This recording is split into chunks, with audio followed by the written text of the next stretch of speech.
Bienvenue à la communauté d'études quotidiennes de la Bible. La méditation des jeunes a pour titre le roi de l'humanité. Puis, Jésus appela ses 12 disciples. Il leur donna le pouvoir de chasser les esprits impurs et de guérir toute maladie et toute infirmité. Matthieu 10, verset 1er. Dans l'océan Indien, à mi-chemin entre l'Australie et le Sri Lanka, se trouvent les îles Coco qui forment un archipel de 27 îles. Une d'elles sert au ravitaillement des avions sur les vols internationaux.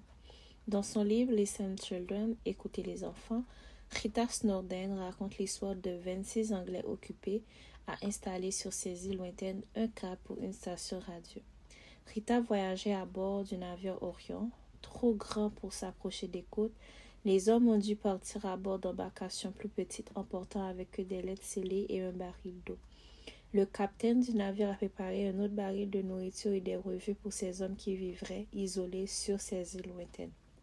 Mais, avant notre départ, un insulaire très grand qui ressemblait à un Robinson Crusoe, avec une barbe sombre et un foulard rouge autour du cou, s'est levé dans le petit bateau et a pris congé de notre navire. Puis il a crié assez fort pour que nous puissions tous l'entendre. « Transmettez mes salutations au roi George. Comme l'homme des îles Coco, nous vivons loin de notre roi et nous devons lui envoyer chaque jour notre amour et notre souvenir. Notre roi attend de nous que nous le servions aussi fidèlement que ses 12 disciples.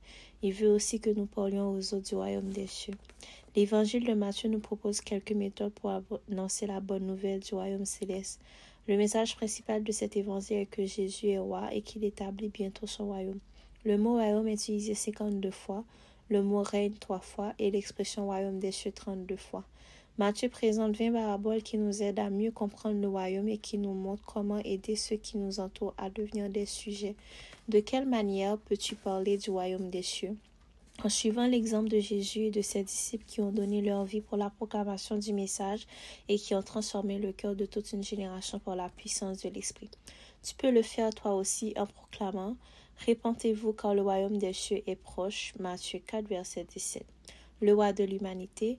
Puis Jésus appela ses 12 disciples, il leur donna le pouvoir de chasser les esprits impurs et de guérir toute maladie et toute infirmité. Matthieu 10, verset 1er. C'était la méditation des jeunes. Merci d'avoir été avec nous à la communauté d'études quotidiennes de la Bible. Que Dieu vous bénisse. Au revoir.